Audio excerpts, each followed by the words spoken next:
Hello viewers, अस्सलाम वालेकुम। Welcome to my channel learning with Kamal. आज का जो हमारा टॉपिक है वो है मैग्ना कार्टा, और हम इसमें मैग्ना कार्टा की definition, clauses, why Magna Carta, उसका फिर सेकंड वर्जन और सिग्निफिकेंस वगैरह पढ़ेंगे।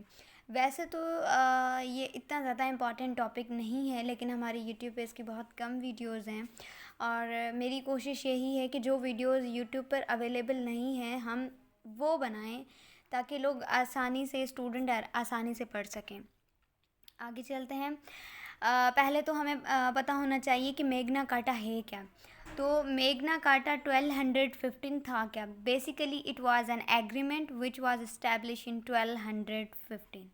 सही है। मैग्ना कार्टा जो था लैटिन लैंग्वेज में लिखा गया था और ये एक बहुत ज़्यादा फेमस डॉक्यूमेंट था इन द होल वर्ल्ड, क्योंकि ये पहली दफ़ा डॉक्यूमेंट बनाया गया था जो है मुसलमानों की हिस्ट्री में भी कह सकते हैं। तो ये एक बहुत मशहूर डॉक्यूमेंट था जो कि आगे जाकर बहुत ज़्यादा कामयाब भी हुआ। तो इसको जो इशू किया था वो किंग जॉन ने किया था इंग्लैंड में, ठीक है, क्योंकि वहाँ पर एक पॉलिटिकल क्राइसिस चल रहे थे। उन पॉलिटिकल क्राइसिस को ख़त्म करने के लिए उन्होंने मैग्ना कार्टा को बनाया था। आगे चलते हैं, देखते हैं कि इसके क्लॉजेस क्या थे। जाहिर सी बात है शर्तें इसकी क्या थी वो हम लोग देखेंगे।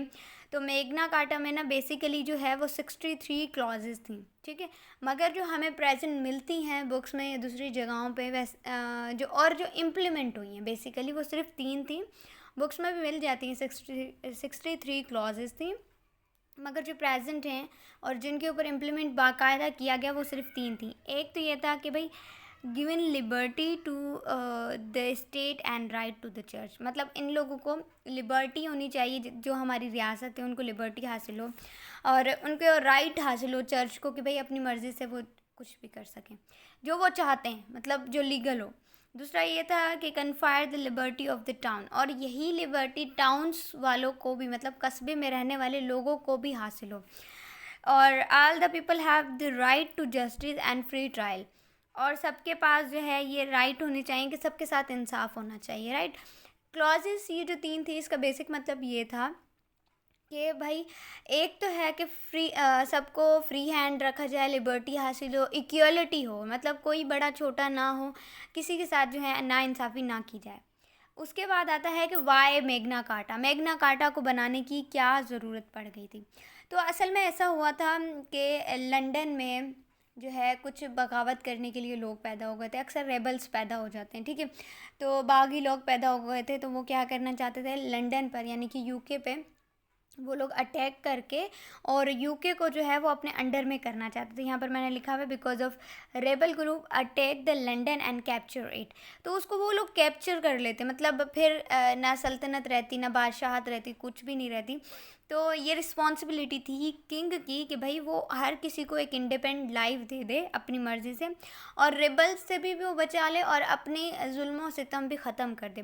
तो इसके लिए क्या हुआ था, एक नेगोशिएशन हुई थी।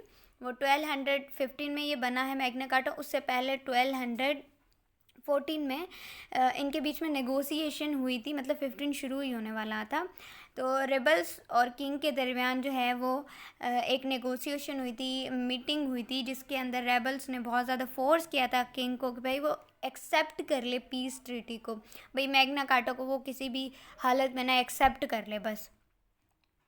इसके बाद आ जाता है कि किंग वाज अनहैप्पी। अब किंग ने जो है अपनी सल्तनत बचाने के लिए इसको मैग्ना कार्टा को एक्सेप्ट तो कर लिया था, मतलब रेबल्स की बातें और नेगोशिएशन टेबल टॉक्स हुई थी, उसको एक्सेप्ट तो कर लिया था, मगर वो अनहैप्पी था, वो खुश नहीं था, वो इसके अगेंस्ट था बेसिकली, जिसकी वजह से 63 क्लॉजेज इंप्लीमेंट भी नहीं होते, सिर्फ 3 हुए थे। अच्छा, इसके अलावा जो है वो चर्च जो था वहाँ का उस वक्त, वो भी मैग्ना कार्टा के जो है वो अगेंस्ट था, ठीक है। अब जो चर्च है उसका पॉइंट ऑफ व्यू क्या था, वो ये कहता था कि मैग्ना कार्टा जो एक रबिश है, एक फॉलिश सा मतलब डॉक्यूमेंट्स है, क्योंकि ये जो है ना अगेंस्ट है ह्यूमैनिटी के, ठीक है। ये लोग इंसानियत के ख़िलाफ़ है मैग्ना कार्टा, ये बहुत ज़्यादा हार्मफुल है, इलीगल है सोसाइटी के लिए, वट ठीक है। तो ये वो कह रहा था, जबकि ऐसा कुछ भी नहीं था।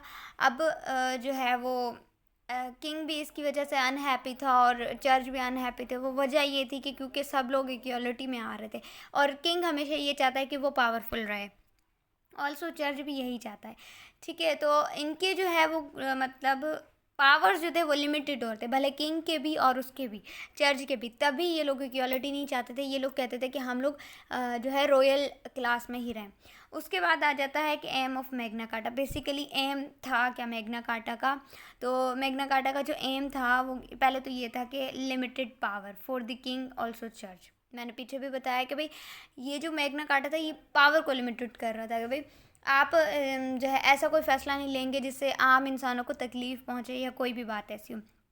इक्वलिटी हो जाए, हर किसी को फ्रीडम मिले, लिबर्टी मिले और फ्री ट्रायल्स मिले। ये तो बहुत आसान है, आप लोगों को समझ आ गया होगा। इसके बाद चलते हैं कि सेकंड वर्जन फिर वो इम्प्लीमेंट हो गया था मैग्ना कार्टा। ठीक है, मैग्ना कार्टा इम्प्लीमेंट हो गया, लेकिन बाद में जब किंग के पास बहुत ज़्यादा पावर वगैरह आती है तो उसके बाद क्या होता है कि फिर किंग जो है अपनी मर्ज़ी से उसको रिमूव कर देता है। मतलब ये इम्प्लीमेंट तो हुआ था मैग्ना कार्टा 1215, लेकिन जो है चला भी था, लेकिन 3 क्लॉजेज जो इम्प्लीमेंट हुई थी 63 क्लॉजेज नहीं हुई थी। उसके बाद जो सेकेंड वर्जन इसी को जो है दूसरे जो किंग बने थे इसके लंदन के, वो हेनरी 3 थे। उन्होंने क्या किया था 1225 में सेकंड वर्जन मैग्ना कार्टा का निकाला था, लेकिन उनका जो मकसद था वो बिल्कुल अलग था। पहला वाला जो मैग्ना कार्टा था उसके अंदर हम लोगों का क्या था कि भाई इक्वलिटी हो, फ्रीडम हो, फ्री ट्रायल्स वगैरह हो, लेकिन इसके अंदर जो सबसे अहम चीज़ थी वो ये था कि टैक्स। सेकंड वर्जन जो बनाया गया था वो टैक्स के लिए। भाई टैक्स जो है वो सिर्फ गरीब लोग नहीं देंगे, वो अमीर लोग भी देंगे, अमीर भी देंगे, गरीब भी देंगे और बहुत गरीब भी देंगे, सबके ऊपर है और इक्वलिटी होगी। उसके बाद क्या है कि किंग जो था, किंग हेनरी, उसने सिक्योरिटी भी प्रोवाइड की थी इंडिविजुअल पर्सन को। हर किसी के लिए उसने इक्वलिटी का एक मतलब वो जो है